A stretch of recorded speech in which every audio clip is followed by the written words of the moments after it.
Hanya para habaib itu adalah manusia yang terbaik yang ada di muka bumi ini.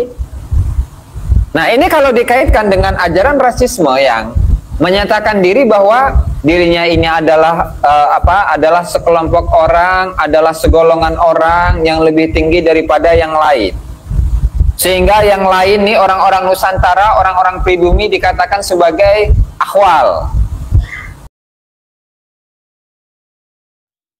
Di dalam kitab Bughyatul Mustarsyidin itu disebutkan bahwa wa naqala al-allamah Muhammad Bahrak an Syekhil Aribillah Muhammad Bajarofil anna ahlal bait afdalun nas, bahwasanya ahlul bait ini sebenarnya tidak tepat untuk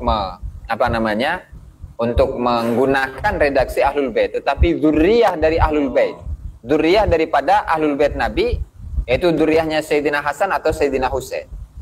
Oke lah. Bahwasanya ahlul bait itu adalah paling utamanya manusia. Dzurriyyah Nabi Muhammad sallallahu alaihi wasallam itu adalah manusia yang terbaik. Oke? Ahlul bait atau keturunan Nabi Muhammad itu adalah manusia yang terbaik.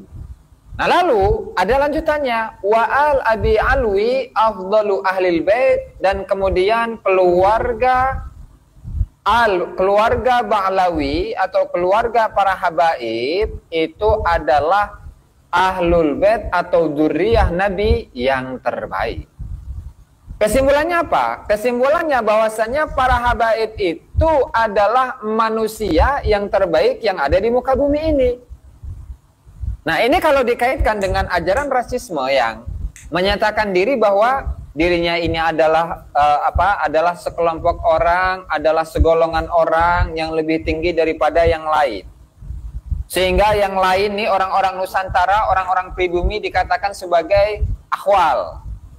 Dikatakan sebagai orang-orang rendahan. Tidak hanya itu, keturunan Wali Songo. Keturunan Wali Songo itu pun dianggap sebagai orang-orang yang memiliki nasab yang meragukan. Ini udah menjadi pembicaraan umum di kalangan para habaib, meskipun yang muncul itu 1-2 orang, tetapi untuk di akar rumputnya pada faktanya memang seperti itu. Itu satu. Artinya apa? Artinya dalam keterangan yang ada di dalam kitab Bughyatul Mustarsyidin bahwasanya kalangan para habaib Ba'lawi itu adalah ras yang tertinggi di muka bumi ini. Wali Songonya dianggap sebagai keluarganya, ya. Kemudian keturunannya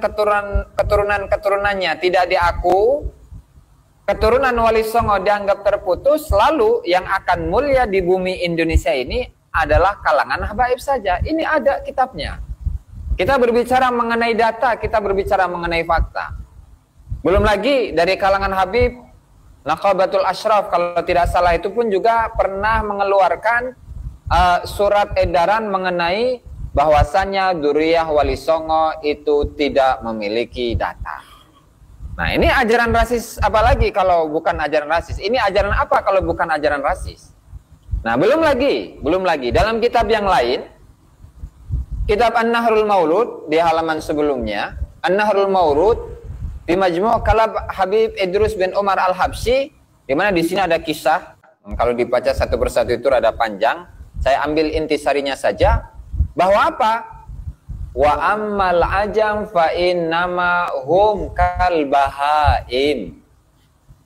Di mana orang ajam itu siapa? Orang yang non Arab, orang-orang Jawa, orang Sumatera, orang Kalimantan, orang Sulawesi, orang Cina, semuanya itu seperti binatang. Semuanya itu seperti binatang, di mana mereka itu akan mengikuti atba kullu naik, di mana mereka itu mengikuti siapapun yang bersuara di antara mereka, atau siapapun yang mereka itu, atau mengikuti siapapun yang dapat mengaum. Nah, lalu ajaran apakah yang seperti ini bukan dianggap sebagai ajaran rasis? Nah, lalu untuk mengunggulkan ras Arab, bagaimana? Ya karena orang Arab itu memiliki satu sifat Ya, orang Arab itu memiliki satu sifat di mana mereka itu tidak mau tunduk kepada siapapun. Ya kan? Maka di sini dikatakan fa inna ma hamalahum alal ikhtilaf. Mereka selalu patgon. Mereka itu selalu bertengkar. Orang Arab itu selalu bermusuhan. Kemudian masing-masing dari mereka itu mengklaim dirinya lah yang paling pantas untuk menjadi pemimpin. Dan itu dianggap oleh Habib ini sebagai apa? Sebagai sifat-sifat yang sempurna.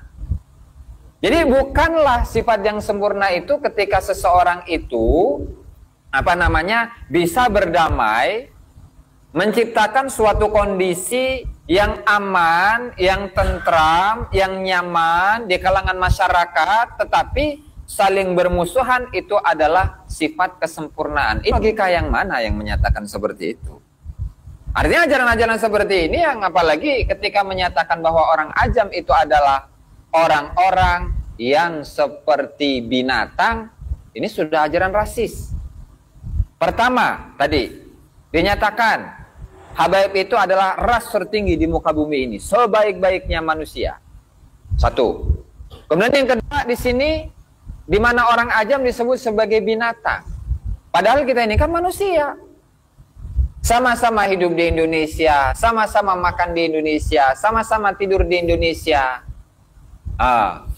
Apalagi kemarin tuh waktu sebelum hari Lebaran, orang-orang yang tidak percaya dengan nasabnya Balawi disebut sebagai monyet.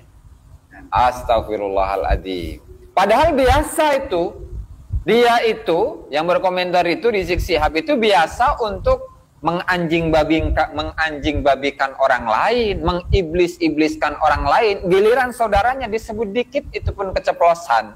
Disebut monyet, ngamuknya minta ampun, bahkan minta perang. Nah itulah modal utama sebenarnya. Kenapa dia itu berani untuk mencaci maki orang lain? Karena nasab. Merasa dirinya adalah ras yang tertinggi, sehingga bisa untuk merendahkan siapapun yang tidak sesuai dengan pemikiran dirinya. Ini masih banyak sebenarnya ini. Ini saya ambil contoh dua sampel saja.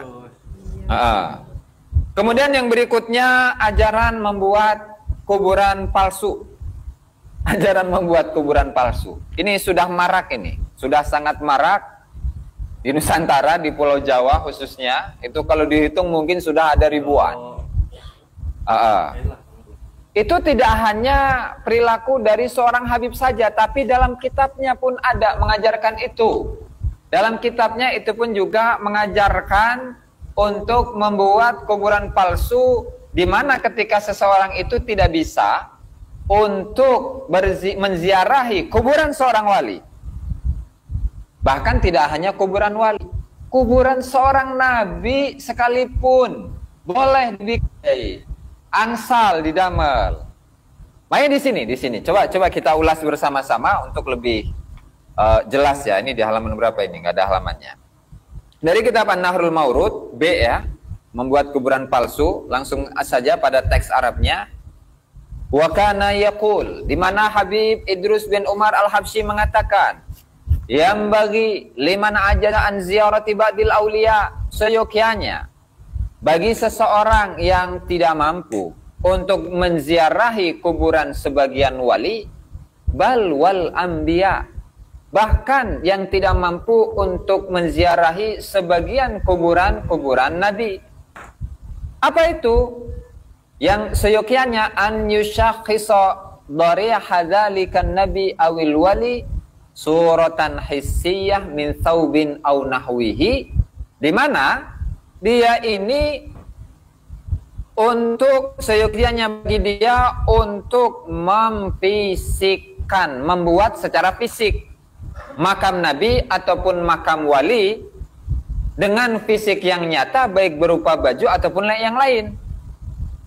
Kemudian bagaimana? Summa yastahdhiru ruhaniyatahu, kemudian dia menghadirkan rohnya para nabi atau rohnya para wali, wa yazuruhu, dan menziarahinya, wa ya'malu ma ya'mal law hadara inda dharihihi, dan dia mengerjakan apa yang harus dikerjakan ketika dia berada di pinggir kuburannya. Artinya begini, misalkan kita itu ingin ziarah kemana? Ke kuburan, ke makamnya Nabi Muhammad Sallallahu Alaihi Wasallam di Madinah. Yang namanya ziarah, umroh plus ziarah ya, umroh plus ziarah, itu minimal kita punya uang saku ya 40 juta lah. Kan tidak semua orang punya uang segitu. Nah maka menurut kitab ini silahkan untuk membuat kuburan meskipun itu di samping rumah. Jadi bikin kuburan, ada patok kuburannya, ada nisannya. Nah kemudian diniatkan di situ bahwa saya ini sedang menziarahi makam atau kuburan Nabi Muhammad Sallallahu Alaihi Wasallam. Ini kira-kira ini menurut para hadirin, para kesepuhan, para kiai di sini, kira-kira ini akan rusak atau tidak tuh tatanan syariat Islam? Rusak, rusak. Makanya nggak aneh. Di beberapa tempat, ini nggak tahu nih di Kabupaten Grobogan ini ada makam Habib palsu atau enggak ini? Makam palsu Habib ada atau enggak ini? Wonten nggih Yai? Wonten nggih? Belum lagi di mana itu, di Pati, belum di Jepara, belum di Solo, belum di Semarang, di mana-mana itu marak yang namanya kuburan palsu. Ternyata itu tidak hanya perilaku dari seorang Habib, tetapi ajarannya memang ada. Nah, tinggal ini diserahkan kepada para hadirin, para netizen semuanya.